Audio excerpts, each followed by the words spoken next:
मंगलम भगवान वीरो मंगलम गौतमोगनी मंगलम कुंद कुंदात्यो जैन धर्मोस्तु मंगलम सर्वमंगल मांगल्यम सर्वकल्याणकारिकम प्रधानम सर्वधर्माणाम जैनम जयतु शासनम जैनम जयतु शासनम। इष्टोपदेश के आधार से यहाँ अपनी चर्चा चल रही थी काफी पहले से, और इसके 31 नंबर श्लोक तक हम चर्चा को पूर्ण कर चुके हैं। जीव जीव का हित करता है, कर्म को कर्म की वृद्धि चाहिए। सब अपने अपने बल और सत्ता को चाहते हैं, तो क्यों नहीं चाहें? सब अपने अपने को चाहते हैं, तो इसमें कौन से आश्चर्य की बात है? कौन बलवान है, इस संदर्भ में भी इसमें बहुत सुंदर प्रकरण आए थे। जीव बलवान है या कर्म बलवान है, इसका बड़ा सुंदर चित्रण इन्होंने यहाँ अनेकांतिक दृष्टिकोण से किया था। उसकी भी चर्चा अपनी पिछले स्वाध्याय में हुई है, और अब अपन बात को थोड़ा सा और आगे बढ़ाते हैं। श्लोक नंबर है 32, जहाँ से अपने को आगे बढ़ना है। मेरे पास जो बुक सामने है इसमें है 82 पेज नंबर, श्लोक नंबर 32।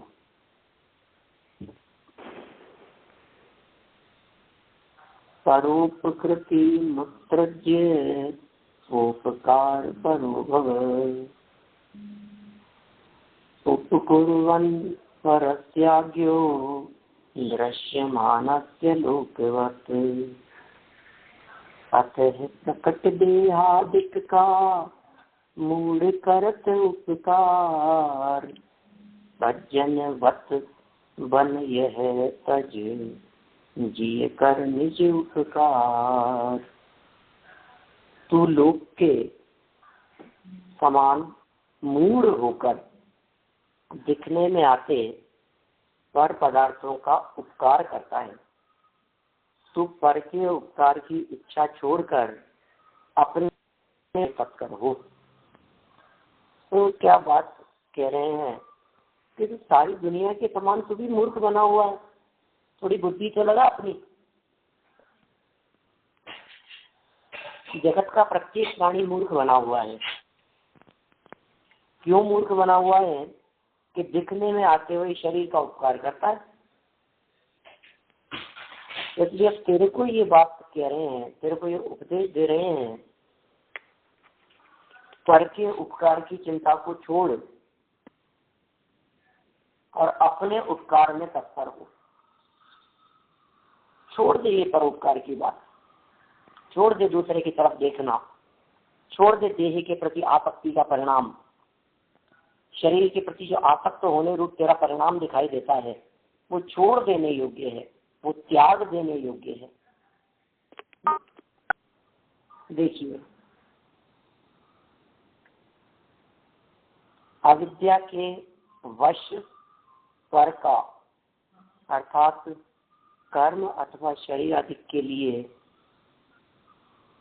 किए जाते उपकार को विद्या के अभ्यास से त्याग करके, देखो अविद्या के अभ्यास से और विद्या के अभ्यास से। अविद्या का मतलब होता है अज्ञान, अंधकार। अविद्या माने होता है ज्ञान का विरोधी। अविद्या माने नासमझी। अविद्या माने विवेक शून्य, बुद्धिहीन। तो अज्ञानता को के कारण वशीभूत होता हुआ कर्म और शरीर आदि के लिए के किए जाते उपकार को अब क्या करना है? विद्या के अभ्यास से त्याग कर दे। कर्म का उपकार कर रहा था, शरीर आदि का उपकार कर रहा था, अज्ञानता के कारण उसका उपकारी बनने की चेष्टा करता था। अब सम्यक ज्ञान के अभ्यास से उसका त्याग कर तू प्रधान रूप से अपना माने अपने आत्मा का अनुग्रह उपकार करने में तत्पर हो। क्या करता हुआ तू उपकार करता? किसका? कि पर का अर्थात सर्वथा अपने से बाह्य भिन्न दृष्टिगोचर तथा इंद्रियों द्वारा अनुभव में आते हुए शरीर आदि का उपकार करता हुआ, क्योंकि कहता है तू अज्ञानी तत्वों का अज्ञाता है, इसकी तरह है कि लोगों की तरह। ये कह रहे हैं हे जीव, जगत के लोगों की तरह हो रहा है तू, तुझमें और जगत के लोगों में कुछ फर्क ही नहीं दिखाई दे रहा है, तुझमें और उनमें एक समानता दिखाई दे रही है। देख तो सही, जिस तरह से जगत के अज्ञानी जीव हैं उसी तरह से तू अज्ञानी है। जैसे अज्ञानी लोग जब तक पर को पर रूप नहीं जानता तब तक उसका उपकार करता है, परंतु उसको तत्व से जानने के पश्चात, स्व को स्व रूप और पर को पर रूप जानने के पश्चात उसका उपकार करना छोड़ देता है। किसी को अपना मानकर यदि हमारे द्वारा कोई कार्य किया जा रहा हो, वो कार्य तब तक चलता रहेगा जब तक कि हमारी समझ में उस व्यक्ति को अपना मानने की वृत्ति बनी रहेगी। और जिस दिन हमारे उपयोग से भ्रम निकल गया, पर को अपना मानने की वृत्ति रूप भ्रम निकल गया, उसी दिन आप ऐसा मान लीजिए कि उसका उपकार करना छोड़ देगा। कब तक उपकार करता है? पर का उपकार कब तक करता रहेगा? भ्रम से किसी गलत व्यक्ति की सेवा करने में लग गया, अब ये सेवा कब तक करता रहेगा? जब तक भ्रम दूर नहीं हो जाता। जिस क्षण भ्रम दूर हो गया उसी क्षण इसने उसकी सेवा करना बंद कर दिया।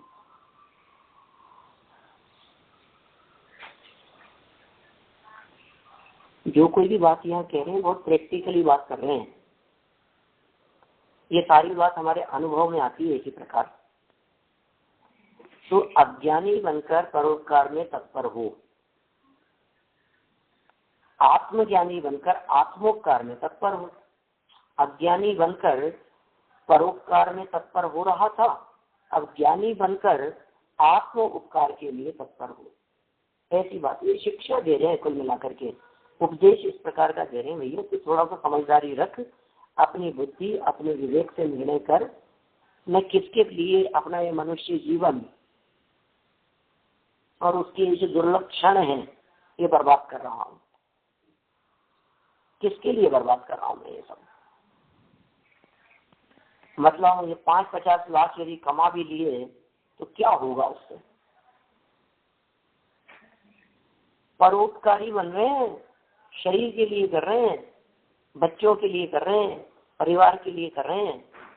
अपने आत्मा के लिए क्या किया? अपने आप के लिए क्या किया हमने? कुछ भी तो नहीं किया। जब आप 50 लाख कमा लिए, 50 लाख कमा लिए तो क्या होगा उससे? परिग्रह इकट्ठा करेगा ना उससे। अच्छा बतलाओ, 50 लाख क्या काम आएंगे? जिन 50 लाख को कमाया है वो क्या काम आएगा? क्या होगा उससे? सहयोग इकट्ठे होंगे, सहयोग इकट्ठे होंगे, परिग्रह इकट्ठा करेगा, पाप बांधेगा, पाप की गठरी बांधेगा और क्या करेगा? 2-4 गाड़ियां सामने ला करके खड़ी कर लेगा, परिग्रह इकट्ठा करता रहेगा, बंगला इकट्ठे कर लेगा, खरीद लेगा, जमीनें खरीद लेगा, जेवर खरीद लेगा, और क्या करेगा उससे? माने वो 50 लाख किस काम आएंगे? सिवाय परिग्रह संचय के और कुछ काम नहीं आ सकते। और भूल जाते हैं हम बहुआरंभ परिग्रह तो नारकस्य आयुष्य, ये याद नहीं रहता हमारे को। बहुत आरंभ और बहुत परिग्रह रखने का भाव ये नरक आयु के आश्रय का कारण है। फिर कहने नहीं था परोपकार में काम में लूंगा, दूसरों का सहयोग करूंगा, इससे ऐसा ऐसा करूंगा मैं। क्या करेगा भैया? बता, दूसरे से क्या करेगा? दूसरे का क्या भला करेगा? आत्म उपकार आद एवं कादव में से बहुत प्राचीन गाथा मिलती है, जैसे लिखा है अपना हित ही करने योग्य है।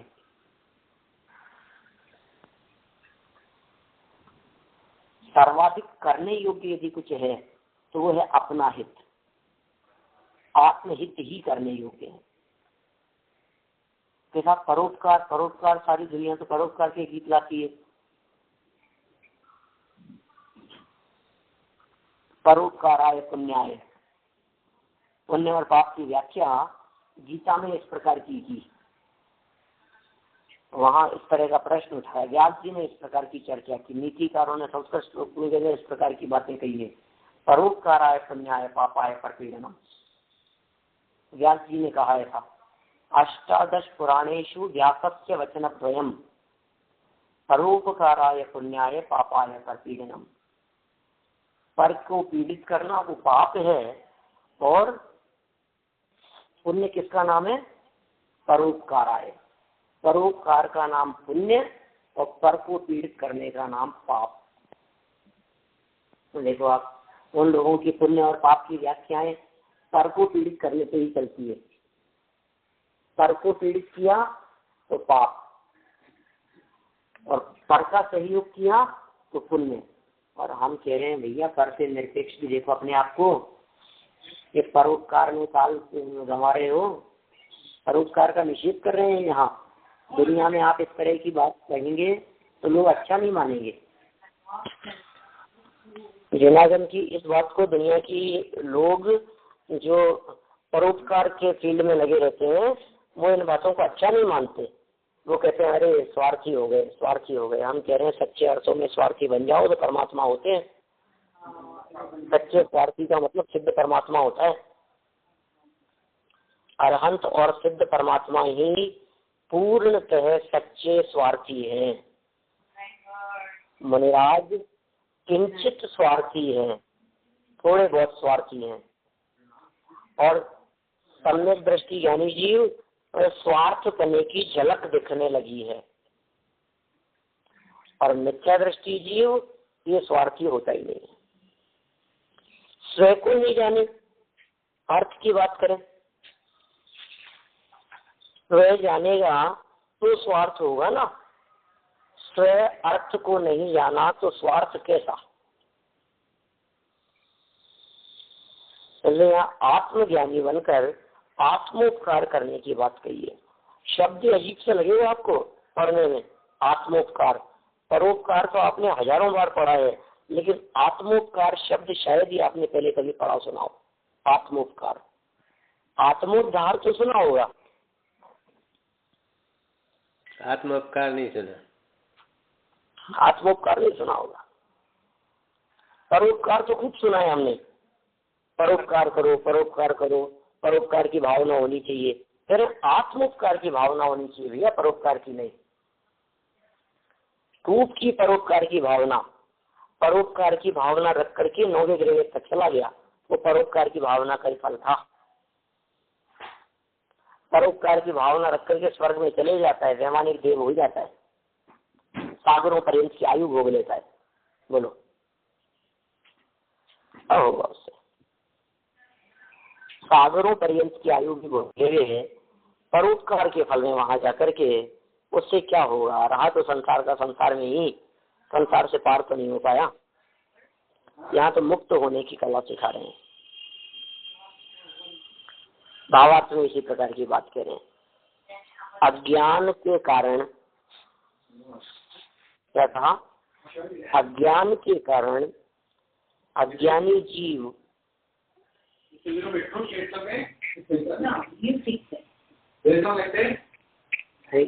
किसी की यहाँ पे आवाज आ रही है।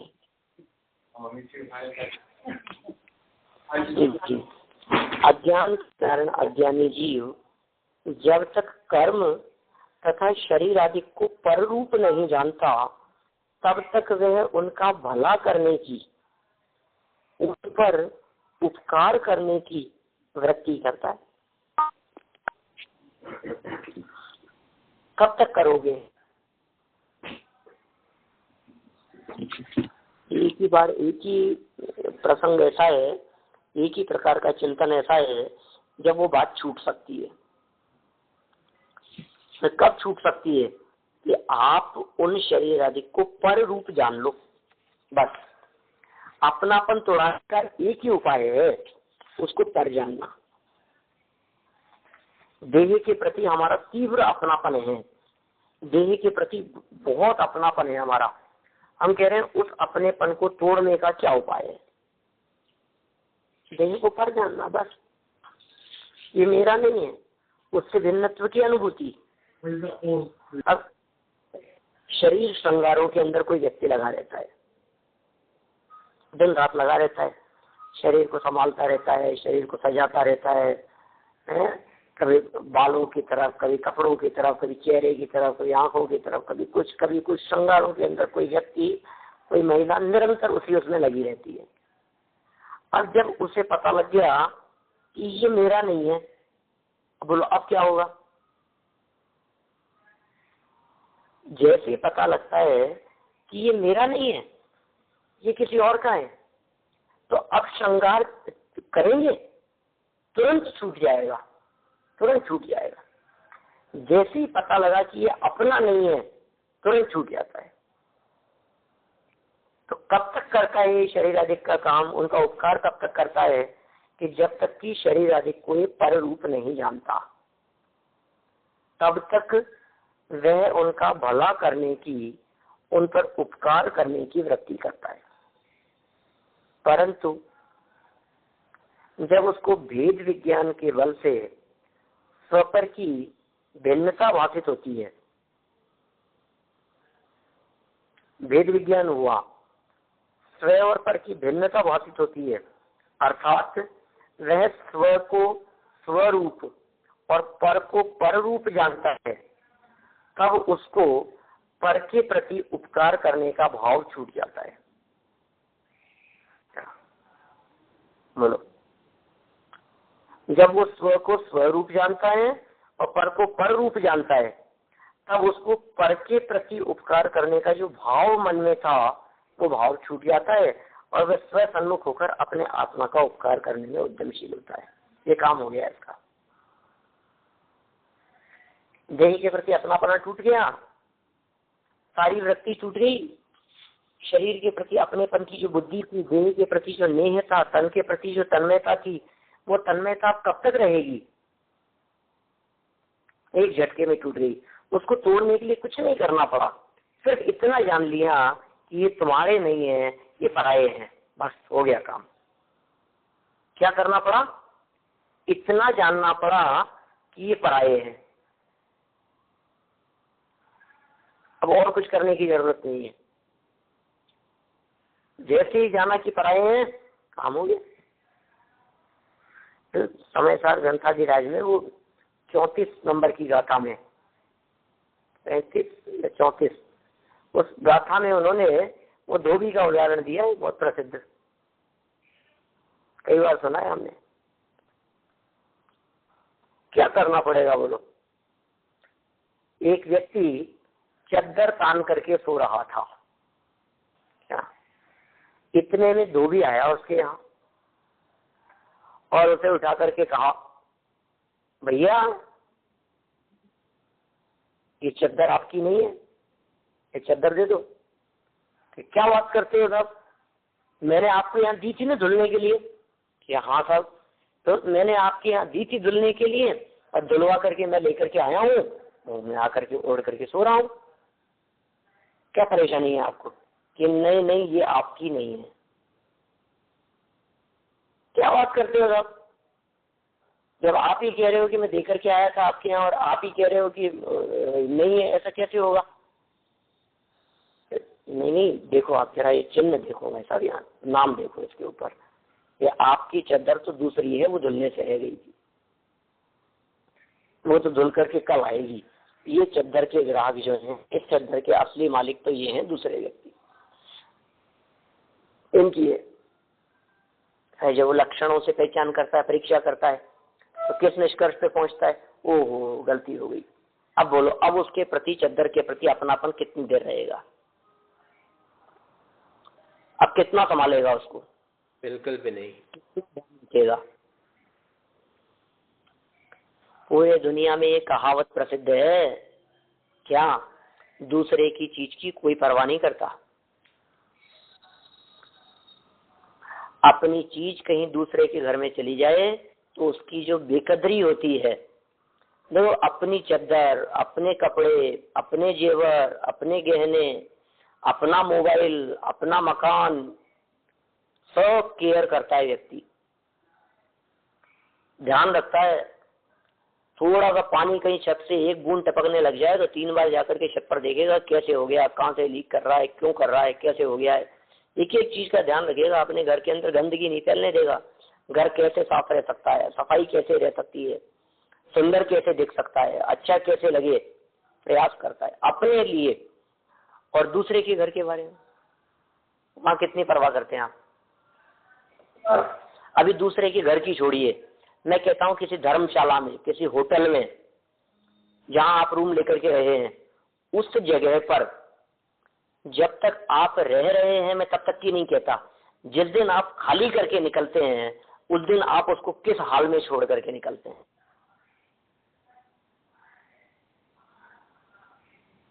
नहीं करते उसकी केयर, कौन परवाह करेगा, कौन सोचेगा उसके बारे में, अपने आप होता रहेगा। बोलो कितना ध्यान रखते हैं।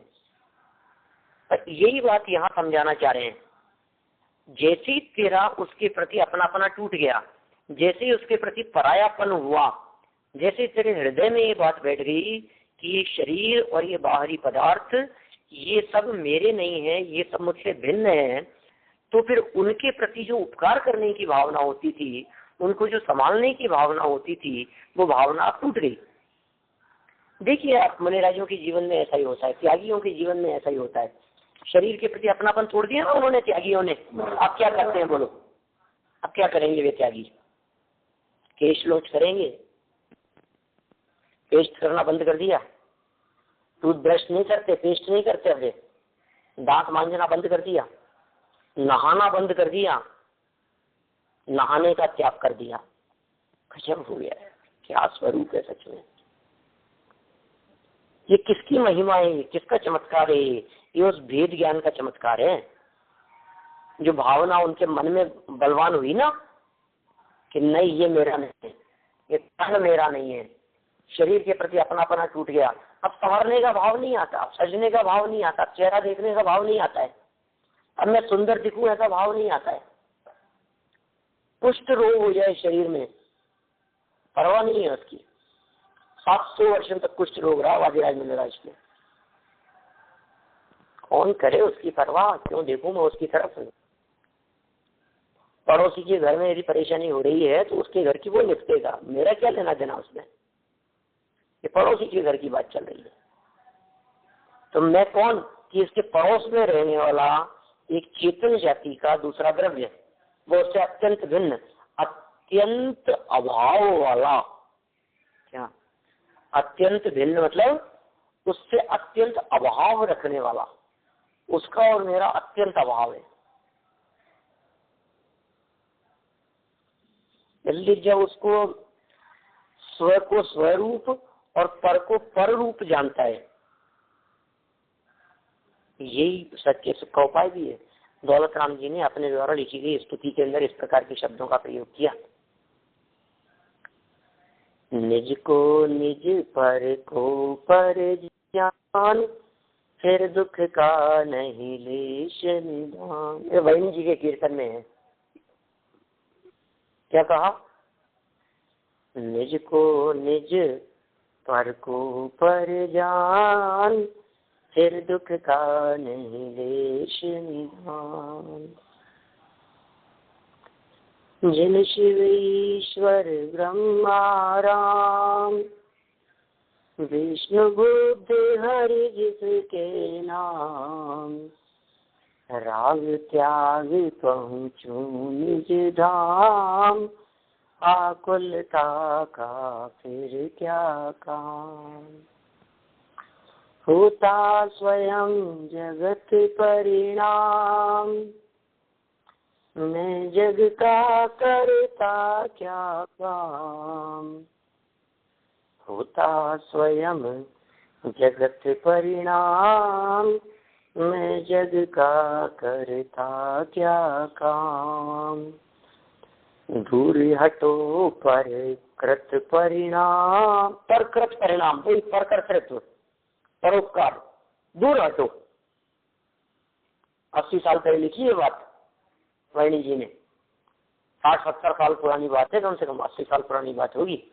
क्या लिखते हैं? दूर हटो पर कृत परिणाम, सहजानंद रहूं अभिराम। सहज आनंद में रहूं अभिराम, अत्यंत सुंदर, बिल्कुल पर से निरपेक्ष, पर से भिन्न चैतन्य तत्व की अनुभूति, स्व सन्मुखता का पुरुषार्थ, स्व सन्मुख हो जाए, अपने में अपने को जानो, अपने में अपने को पहचानो, अपने स्वरूप में लीन हो जाओ। इसका नाम है स्वोपकार, इसका नाम है आत्म उपकार। उद्यमशील हो जाता है, प्रयत्नशील हो जाता है। अब कितनी देर लगेगी बतलाओ मेरे को? अब अपने में उद्यमवंत होने में उसको कितनी देर लगेगी? देर इतनी सी लगनी थी कि पर को पर जान, बस निज को निज, पर को पर, हो गया काम। इतना कितना दो टूक काम है, एक झटके में होता है फैसला। इसलिए सम्यक दर्शन की चर्चा करते हैं तो ये कहते हैं बस नित्य श्रद्धा एक झटके से टूटी और सम्यक श्रद्धा में बदल गई, हो गया काम। घंटों नहीं लगते हैं, महीनों नहीं लगते हैं, वर्षों नहीं लगते हैं उसमें। कितने वर्ष लगेंगे बतलाओ मेरे को उसमें? कोई कहाँ वर्षों का काम है, कहाँ महीनों का काम है? अत्यंत इजी, अत्यंत सरल, सरल ही नहीं अत्यंत सरल। एक झटका पड़ता है, एक चोट काफी है बस उसमें चक्र के 3 टुकड़े करने के लिए। ज्यादा नहीं, ज्यादा मगजमारी करने का काम नहीं है, सिर्फ एक सिंगल चोट पड़े, हो गया काम। नहीं साहब फिर भी पहले तैयारी कितने समय से चलेगी, पिछले भावों से चलती आएगी, कई जन्मों तक तैयारी। कुछ नहीं है, कुछ नहीं है, कुछ बेकार की बात है। कौन सी किसकी बात कर रहे हो आप? कितने समय चलेगी? हैं? क्या था?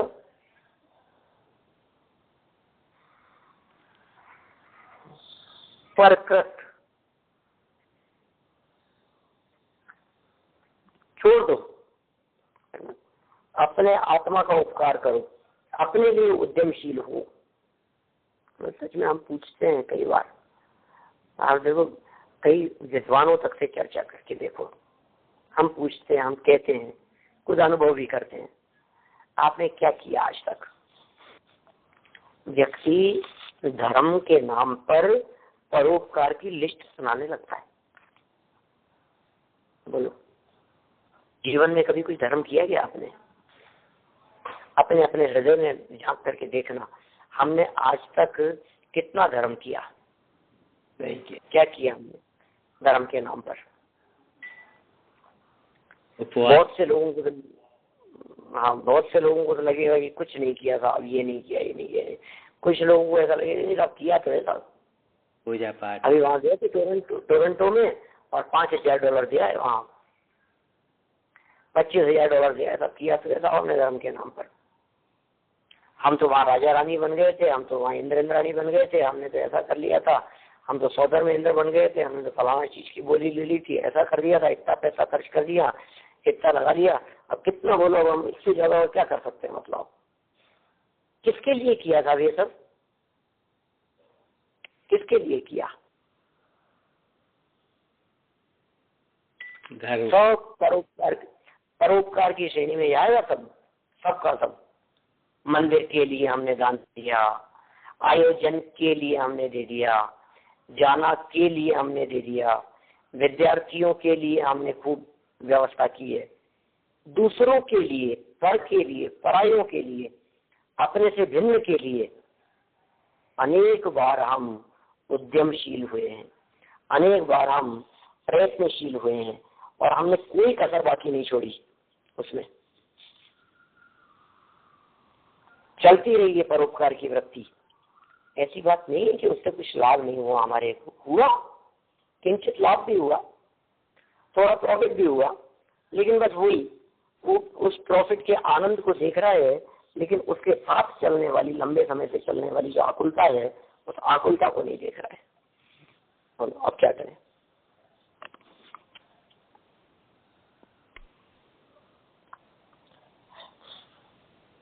बढ़े आगे अपन तो। श्री पूज्यपाद स्वामी ने समाधि तंत्र श्लोक 61 में कहा है कि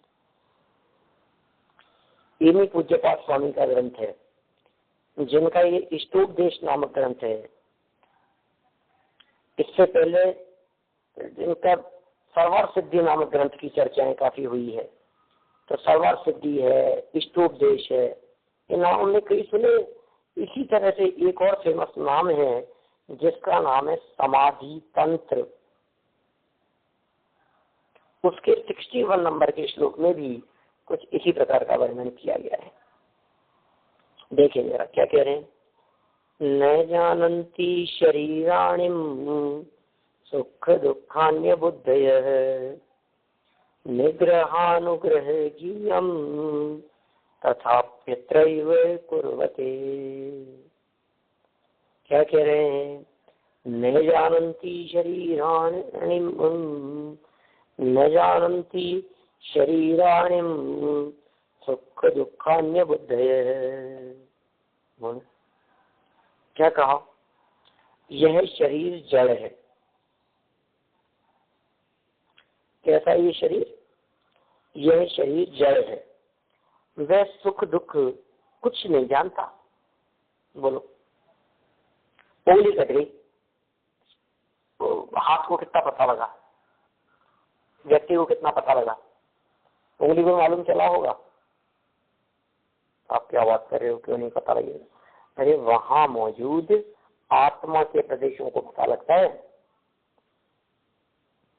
शरीर जड़ है, दुख का कुछ नहीं करता, तथापि मूढ़ दृष्टि बहिरात्मा उनमें अर्थात निग्रह अनुग्रह बुद्धि करता है।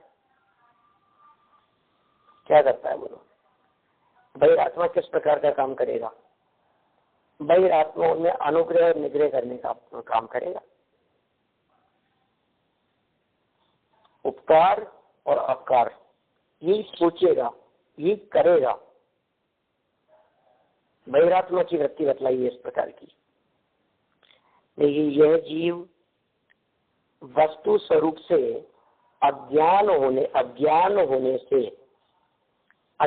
से मतलब इस जीव को वस्तु स्वरूप का भान नहीं होने से। क्या कहा। यह शरीर जड़ है, वह सुख दुख का कुछ नहीं जानता, तथापि मूढ़ दृष्टि बहिरात्मा उसमें निग्रह अनुग्रह अर्थात उपकार बुद्धि करता है। यह जीव वस्तु स्वरूप से अजान होने से अपने आत्मा से सर्वथा भिन्न कुछ नहीं कर सकता, तो भी अज्ञान से उनकी रक्षा करने आदि रूप उपकार करने के विकल्पों में लगा रहता है। इसलिए आचार्य का उसको उपदेश है कि अविद्या का त्याग करके तत्वज्ञानी बन और पर उपकार करने का विकल्प छोड़कर शुद्धात्मा बनने रूप अवलोकन कर। चिंतन करने के लिए है भाई बातें।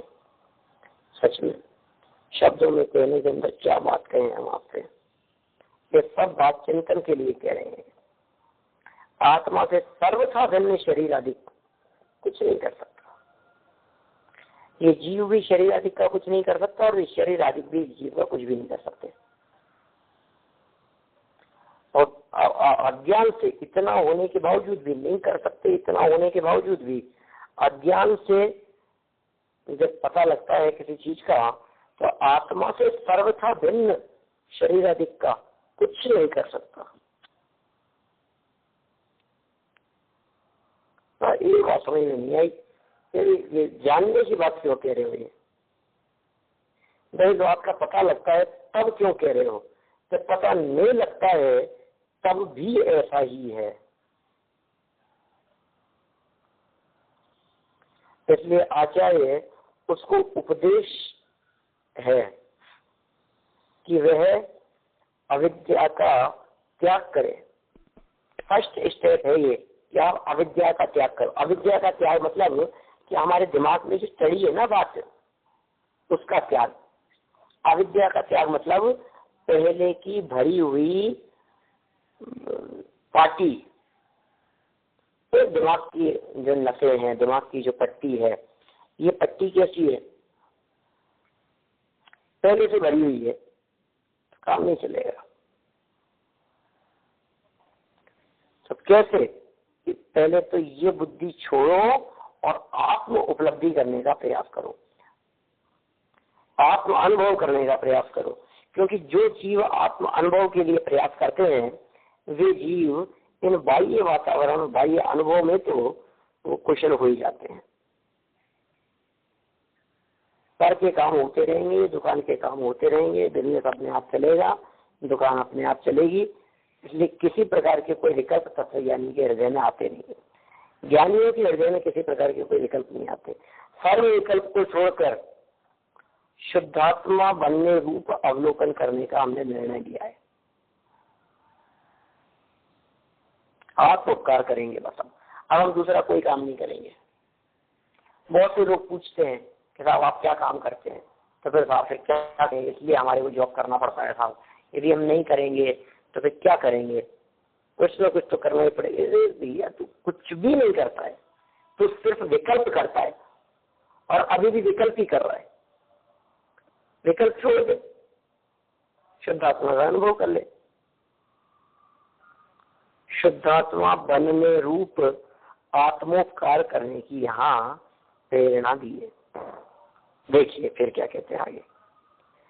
यहाँ शिष्य कहता है, आगे क्या कह रहा है शिष्य। यहाँ शिष्य कहता है कि इन दोनों का भेद किस प्रकार ज्ञात होता है। किन दोनों का भेद जानने की बात कर रहे हैं, बोलो, बता सकते हैं कोई? स्व और पर, या ज्ञान और अज्ञान दोनों ले सकते हैं। हाँ, स्व पर कह सकते हैं, ज्ञान अज्ञान कह सकते हैं, अपना पराया कह सकते हैं, अपने में अपनापन, पर में परायापन, यही तो करने की बात कह रहे हैं ना यहाँ। आज तक हमारे को अपने परायापन की खबर नहीं है। दुनिया में तो भले ही अपना पराया करते रहे हम। 2 इंच जमीन भी कहीं किसी दूसरे के क्षेत्र में चली जाती है तो यहाँ तो कोर्ट केस करने को तैयार रहता है। यहाँ शिष्य कहता है इन दोनों का भेद किस प्रकार ज्ञात होता है।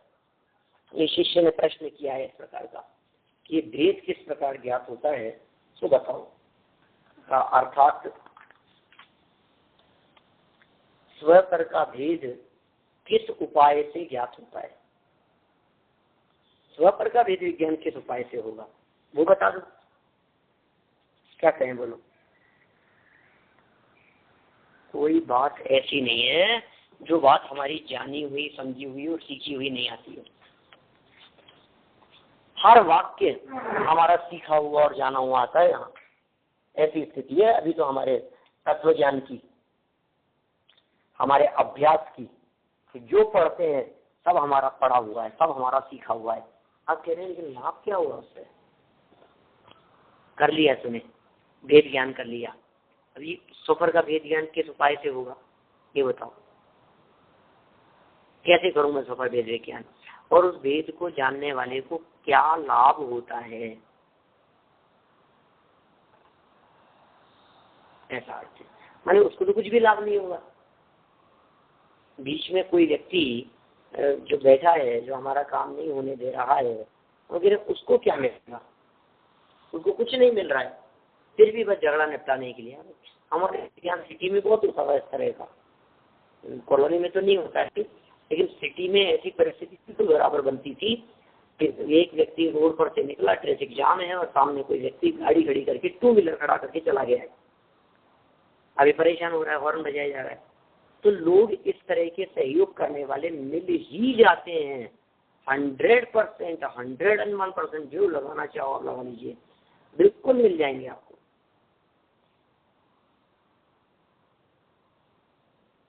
सहयोग करने वाले मिल जाएंगे। तो अब क्या करें?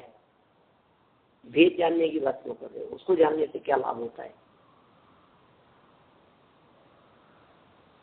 भेद किस उपाय से ज्ञात होता है और उस भेद को जानने वाले को क्या लाभ होता है, ऐसा अर्थ है इस श्लोक का। जो श्लोक अभी हमने यहाँ पढ़ा है, ठीक है ना, कौन से नंबर का? 32 नंबर का जो श्लोक अभी हमने पढ़ा है, उस श्लोक को जानने से शिष्य को क्या लाभ होगा, ये बताओ आप हमारे को। और यदि आप ये कहते हो कि शिष्य को कोई लाभ नहीं होगा, बात तो क्या बात करें हम? क्या भी ऐसा ही कह रहे हैं कि साहब आप आज तक तो पूजन पाठ भक्ति आदि का उसमें धर्म मानने का निषेध करते रहे, पर अब आप खुद ही करवा रहे हो ये सब। ये बोलना जरा पहले वाले वाक्य क्या बोले थे? बस हो गया। भिन्न अनुभव करो, वेद विज्ञान का अभ्यास करो, वेद विज्ञान की धारा चलने दो अंदर में। जिन ज्ञानियों के अंदर में वेद विज्ञान की धारा चलती है, उनको फिर ये समझाना नहीं पड़ता कि इसको जानने से लाभ क्या है। फिर तो लाभ का अनुभव करते हैं ज्ञानी धर्मात्मा पुरुष, लाभ ढूंढते नहीं है। मतलब आनंददायक और अनुकूल परिस्थितियां तलाशते नहीं है।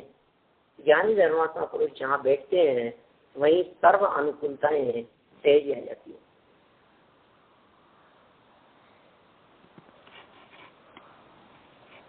तो इस तरह से ये जो उपदेश यहाँ दिया गया है, इन्होंने जानने से क्या लाभ, और जो एक शंका एक चित्त में जो उठा दी इन्होंने, उस शंका का बहुत सुंदर समाधान आगे 33 नंबर के इस श्लोक में किया गया है।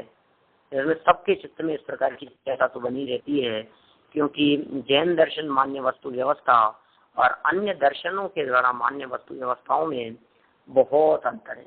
वो जैसा मानते हैं वो सब झूठ है, और यहाँ ये जो कहा गया है यह सब सच है। वीतरागियों की वाणी है। इस तरह से यहाँ हम लोग सब 33 नंबर के सूत्र तक की चर्चा, हम 33 नंबर की नहीं 32 नंबर के सूत्र तक की चर्चा हम कर चुके हैं, और अब आगे 33 नंबर के सूत्र में क्या विशेष विलक्षण बात कहना चाहते हैं, इसकी चर्चा अपन आगामी सत्र में करेंगे। अभी की बात को विराम देते हैं और निर्माणी जावाणी के ज्ञान ते सूझे लोकालोक, सोवाणी मस्तक नमो सदा देत हूँ।